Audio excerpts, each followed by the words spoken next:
ছবিটি শুরু হয় নিউ ইয়র্ক থেকে, যেখানে যুদ্ধের সময় ইভা জানালা দিয়ে এই সব দেখছিল। আর তারপর একটা বিশাল বিস্ফোরণে তার চোখের সামনে সবকিছু ধ্বংস হয়ে গেল। তারপর কেউ একজন তার হাত ধরে বেসমেন্টের দিকে টেনে নিয়ে যায়, আর একদিকে বিশৃঙ্খলা, সবাই তাদের জীবন বাঁচাতে দৌড়াচ্ছিল। ইভার হাত ধরে থাকা ব্যক্তিটি তাকে টেনে একটি বাংকারে নিয়ে গেল। এখানে একজন লোক তাদের আসার পর বাংকারটি বন্ধ করে দেয় এবং তারপর টেপ দিয়ে সিল করে দেয়, যাতে বাইরে থেকে আসা বিকিরণ তাদের ক্ষতি না করে। বাইরে থেকে মানুষের চিৎকার আর চিৎকারের শব্দ ভেসে আসছিল। এই বাংকারটি মাইকির ছিল এবং মাইকি এটি তৈরি করেছিলেন। এমন একটা বিপর্যয় সে আগেই আন্দাজ করেছিল। তিনি এখানে উপস্থিত 6 জনকে বলেন, যদি কেউ এখান থেকে বেরিয়ে যাওয়ার চেষ্টা করে তাহলে তারা পুড়ে ছাই হয়ে যাবে, কারণ এই বড় বিস্ফোরণের কারণে বাইরের তাপমাত্রা অনেক বেশি হয়ে গিয়েছিল। যদি বিকিরণ তাদের শরীরে প্রভাব ফেলে তাহলে এই লোকেরা প্রতিবন্ধী এবং পাগল হয়ে যেতে পারে। তিনি এখনও এই বিষয়ে কথা বলছিলেন, ঠিক তখনই আরেকটি খুব বড় বিস্ফোরণ ঘটে। কম্পনের কারণে বিস্ফোরণ ঘটে। এই বেসমেন্টের ছাদও ভেঙে পড়ে। বাইরের পরিস্থিতি আরও খারাপ ছিল। কেউ জানত না কাকে এখানে কতক্ষণ থাকতে হবে। এখানে দীর্ঘ সময় থাকার কথা শুনে ওয়েন্ডি নামের একটি মেয়ে আতঙ্কিত হয়ে বাইরে যাওয়ার জন্য জেদ করে। তারপর মাইকি তাকে হুমকি দেয়। সবাই জিজ্ঞেস করে, আমরা এখানে কি করব? মাইকি বলে, যদি তোমরা সবাই বেঁচে থাকতে চাও তাহলে তোমাদের শুধু আমার কথা শুনতে হবে। নাগাসাকির যুদ্ধে আমি আগেও এমন পরিস্থিতিতে পড়েছি। ইভা এবং সবাই বাইরের জগতের সাথে যোগাযোগ করার চেষ্টা করে, কিন্তু তাদের মোবাইলে কোনো সিগন্যাল ছিল না। এমনকি যদি সিগন্যাল আসে তাহলে সম্ভবত বাইরে কেউ অবশিষ্ট ছিল না যে তাদের কোনো বার্তা বা কলের উত্তর দেবে। এখানে একজন আফ্রিকান আমেরিকানও ছিল যার কাছে একটি রেডিও ফোন ছিল এবং সে ক্রমাগত বাইরের কারো সাথে যোগাযোগ করার চেষ্টা করছিল, কিন্তু কেউ কখনো উত্তর দেয়নি। তারা এখানে অনেক দিন কাটিয়েছে। এখানে থাকতে থাকতে সবাই বিরক্ত হয়ে গিয়েছিল। জোশ আর ববি সবচেয়ে বেশি বিরক্ত ছিল। দুজনেই সিদ্ধান্ত নিল যে তারা দরজা ভেঙে বাইরে যাবে, কিন্তু মাইকি তাদের মেরে ফেলার হুমকি দিয়ে থামিয়ে দিল। তাই তারা দরজা ভাঙে না।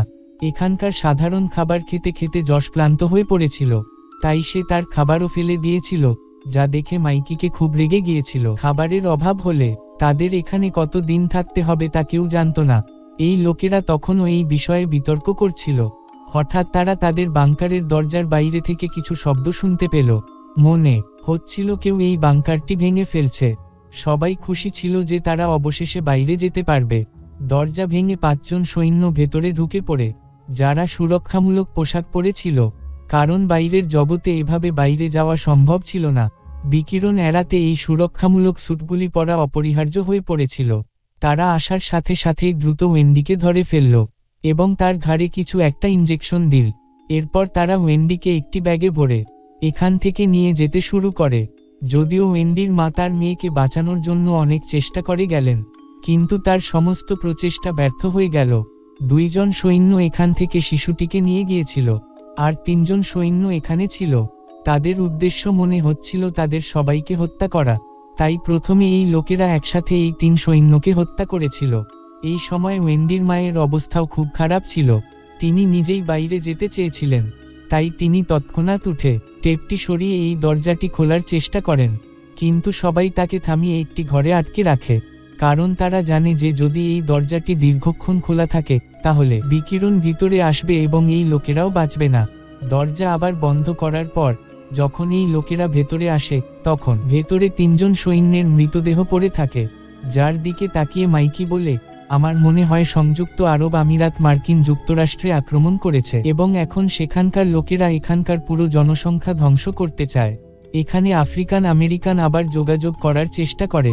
বেঁচে যাওয়া লোকেরা তার রেডিও ফোন নিয়ে বাইরে চলে যায়, কিন্তু মাইকি তাকে থামায় এবং বলে যে এটা সম্ভব যে তোমার রেডিও ফোনের কারণে শত্রুরা আমাদের সম্পর্কে জানতে পেরেছে এবং এমনকি এখনও এই রেডিও ফোনের কারণে আমরা আটকা পড়তে পারি। এটি বন্ধ করে দাও। মাইকির অনুরোধে সেও এটি ছেড়ে দেয়। এখন ইভা খাবার এবং জল নিয়ে ওয়েন্ডির মায়ের কাছে যায়, যিনি ওয়েন্ডির কারণে খুব বিরক্ত ছিলেন। এখানে বাইরের সকল মানুষ মৃত সৈন্যদের কাছ থেকে প্রতিরক্ষামূলক স্যুটগুলি বের করে নেয়। 2টি স্যুট ক্ষতিগ্রস্ত হয়েছিল, কিন্তু একটি স্যুট ঠিক ছিল, যা পরে তারা বাইরের জগতে যেতে পারত। ইভা বলে যে আমি বাইরে গিয়ে আমার সেনাবাহিনীর লোকদের খুঁজে বের করব এবং তাদের সাহায্য নিয়ে এখানে আসব। কিন্তু এই লোকেরা ইভাকে বাইরে যেতে দিতে প্রস্তুত ছিল না, কারণ শ্যুটটি ছিল একটি। তারা মনে করে ইভা শ্যুটটি নিয়ে পালিয়ে যাবে। তাই এই লোকেরা সিদ্ধান্ত নেয় যে তারা জোশকে বাইরে পাঠিয়ে দেবে, কারণ সৈন্যদের সাথে লড়াইয়ের সময় তার এক বন্ধু গুলিবিদ্ধ হয়েছিল এবং সে এখনও এখানেই আছে। তারা ভেবেছিল যে সে অবশ্যই তার বন্ধুকে বাঁচাতে ফিরে আসবে। সে সৈনিকের প্রতিরক্ষামূলক পোশাক পরে সৈনিকের বন্দুক নিয়ে বেরিয়ে আসে এবং দেখে যে এই বাংকারের বাইরে সর্বত্র সুড়ঙ্গ তৈরি করা হয়েছিল। এই সুড়ঙ্গের মধ্য দিয়ে সে একটি জায়গায় পৌঁছায় যেখানে তার মতো স্যুট পরা অনেক মানুষ কাজ করত, মনে হয় যেন এক ধরনের ল্যাব যেখানে এই লোকেরা গবেষণা করবে। জোশ লক্ষ্য করতে লাগলো যে তারা এখানে কি করবে। তিনি দেখলেন যে ল্যাবে শিশুদের চুল রাখা হয়েছে এবং অনেক ক্যাপসুলের ভেতরে শিশুদের বন্দি করে রাখা হয়েছে। এই সব শিশু অজ্ঞান ছিল এবং ওয়েন্ডিও এই শিশুদের মধ্যে উপস্থিত ছিল। ওয়েন্ডিকে দেখে সে একটু ইমোশনাল হয়ে পড়ে এবং তাকে বাইরে নিয়ে যাওয়ার চেষ্টা করে এবং তার এই কাজের কারণে এখানে উপস্থিত বাকিরা বুঝতে পারে যে জোশ তাদের দলের সদস্য নয়। এই লোকেরা তাকে ধরে মেরে ফেলার আগেই জোশ তার বাংকারের দিকে দৌড়ে যায়। লোকেরাও তাকে তাড়া করে, কিন্তু জোশ দ্রুত বাংকারের ভেতরে চলে আসে এবং এই লোকেরা তাদের বাংকার বন্ধ করে দেয়। জোশের অবস্থা খুব খারাপ হয়ে যাচ্ছিল। সে খুব ইমোশনাল ছিল এবং কাঁদছিল। সে সবাইকে বলে যে বাইরে আর কিছুই অবশিষ্ট নেই। মানুষ বিকিরণ থেকে নিজেদের বাঁচাতে সুড়ঙ্গের মধ্যে বাস করছে এবং বাইরে শিশুদের উপরও পরীক্ষা নিরীক্ষা করা হচ্ছে। এখন সে ওয়েন্ডির মাকে কাঁদতে দেখে এবং তার কাছে দুঃখ প্রকাশ করে। সে এটা বলছে কারণ সে ওয়েন্ডিকে আনতে ব্যর্থ হয়েছিল। সে এই বিষয়টি নিয়ে কথা বলছিল, ঠিক তখনই তারা দেখতে পেল যে কেউ বাইরে থেকে তাদের বাংকারের দরজা ঝালাই করে বন্ধ করছে। এই মানুষগুলো তাদের আসা যাওয়ার শেষ আশাও বন্ধ করে দিয়েছিল। মাইকি চিন্তিত ছিল। সে জানত না বাইরের লোকেরা কারা এবং তারা তাদের কাছ থেকে কি চায়। যাই হোক, আরও কয়েকটা দিন কেটে যায়। এখন সৈন্যদের মৃতদেহ যাদের তারা হত্যা করেছিল তারা এখনও বাংকারেই পড়ে আছে, যার কারণে বাংকারটি সম্পূর্ণরূপে দুর্গন্ধে ভরে গেছে। যদি তাদের এখানে বেঁচে থাকতে হয় তাহলে তাদের এই মৃতদেহগুলো ফেলে দিতে হবে। এই লোকেরা বাংকারের মধ্যেই একটি গর্ত খুঁড়ে এবং মৃতদেহগুলিকে তাতে পুঁতে রেখে দিল। মৃতদেহগুলো সৎকারের পর তাদের অনেক সমস্যার সমাধান হয়ে গেল, কিন্তু দিন ও সপ্তাহ পার হওয়ার সাথে সাথে তাদের জন্য নতুন নতুন সমস্যা দেখা দিল। এখন তাদের খাবার ফুরিয়ে গেছে।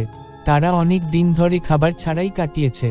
অবশেষে ইভা মনে পড়ল যে এই বাংকারে একটি ঘর আছে যেখানে কেবল মাইকিই প্রবেশ করতে পারে, অন্য কেউ প্রবেশ করতে পারে না। একদিন এই সব লোক গোপনে মাইকির ঘরে তার উপর আক্রমণ করে। তারা ভেবেছিল মাইকি নিশ্চয়ই সেখানে খাবার লুকিয়ে রেখেছে, কিন্তু এই ঘরে খাওয়ার মতো কিছুই ছিল না। একটা দেয়ালে শুধু অনেকগুলো খবরের কাগজের কাটিং ছিল। সেখানে একটি পারিবারিক ছবি ছিল এবং বেশিরভাগই যুদ্ধের খবর ছিল। এই লোকেরা অবাক হয়েছিল যে মাইকি যুদ্ধের প্রতি এত আগ্রহী ছিল এবং কেন সে এই বাংকারে একা ছিল।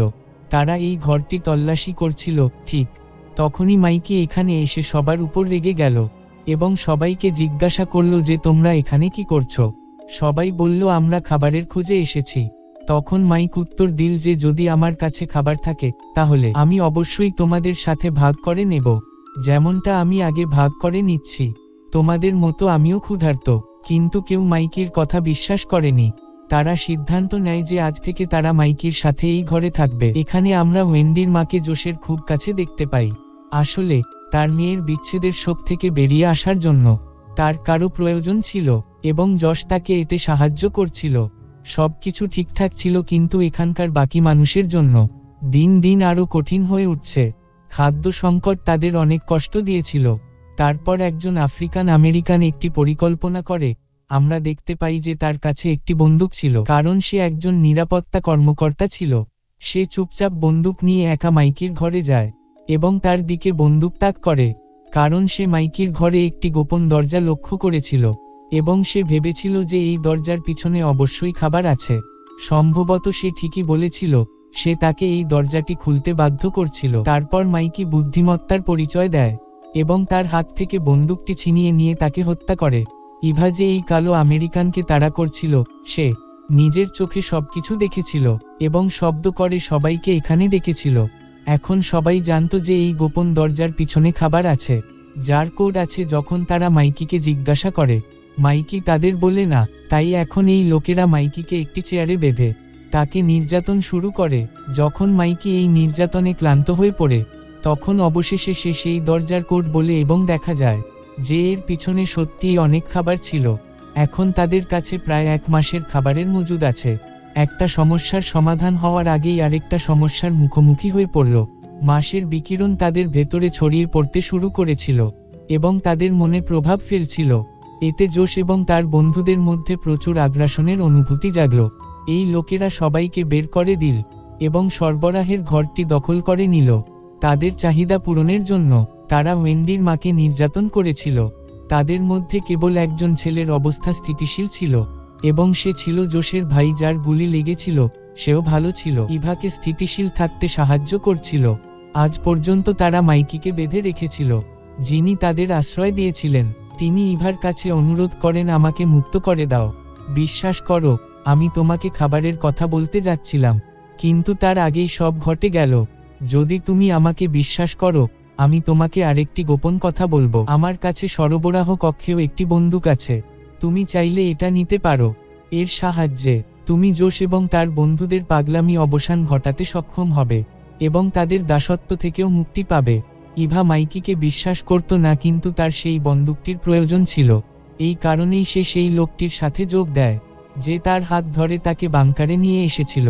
তারা দুজনেই পরিকল্পনা করে যে ছেলেটি বন্দুক আনতে সরবরাহ কক্ষে যাবে এবং ইভা পেছনে থেকে জোশ এবং তার বন্ধুকে বিভ্রান্ত করে।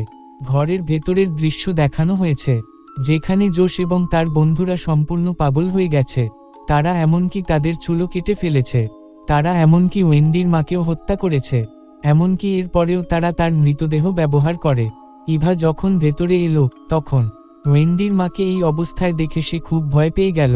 ইভা কিছু করার বা সেখান থেকে চলে যাওয়ার আগেই সে দেখতে পায় যে জশ সরবরাহ কক্ষের দিকে যাচ্ছে। সে জোশের মনোযোগ অন্যদিকে সরানোর জন্য নিজের দিকে আকৃষ্ট করতে শুরু করে, কিন্তু জোশ তার সীমা অতিক্রম করার সাথে সাথেই সে জোশকে দূরে ঠেলে দেয় এবং এতে জোশ খুব রেগে যায়।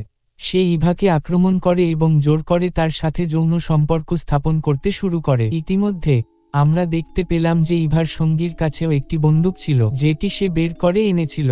সে বন্দুক নিয়ে বেরিয়েছে। ঠিক তখনই জোশের বন্ধু তার সামনে এসে দাঁড়ায়, যার দিকে সে বন্দুক তাক করে। এখানে জোশ ইভার সাথে খারাপ কিছু করার চেষ্টা করছিল, কিন্তু জোশের ভাই এসে ইভাকে তার হাত থেকে রক্ষা করল। ইতিমধ্যে ইভার অন্য বন্ধু বন্দুকের তাক নিয়ে জোশের বন্ধুর সামনে এসে দাঁড়ালো। বন্দুকটি তখনও ছেলেটির হাতে ছিল। ইভা জোশকে হত্যা করার জন্য জোর করে গুলি চালায়, কিন্তু সে ভয় পেয়ে যায়। সে গুলি চালায়, কিন্তু গুলিটি জোশের পরিবর্তে জোশের ভাইয়ের শরীরে লাগে এবং সেখানেই সে মারা যায়। আতঙ্কে তার হাত থেকে বন্দুকটিও পড়ে গেল। জোশের বন্ধু এখন দ্রুত এই ছেলেটিকে আক্রমণ করে এবং সে কিছু করার আগেই ইভা বন্দুক তুলে সামনের লোকটিকে আক্রমণ করে এবং তাকে হত্যা করে। এখানে জোশ তার ভাইয়ের মৃত্যুর শোকে পাগল হয়ে গিয়েছিল, তাই সে রেগে উঠে ইভার অন্য বন্ধুকে হত্যা করে। যে তার ভাইকে ভুল করে হত্যা করেছিল, সে ইভাকেও হত্যা করতে চেয়েছিল, কিন্তু ইভা সময়মতো মাইকির কাছে ছুটে যায় এবং সে মাইকিকে মুক্ত করার সাথে সাথে তার সাহায্যের জন্য ছেড়ে দেয়। দূর থেকে আসা জোশকে গুলি করে এবং মৃত্যুর আগে জোশ এখানেও আগুন ধরিয়ে দেয়, যাতে তার সাথে ইভা এবং মাইকিও মারা যায়।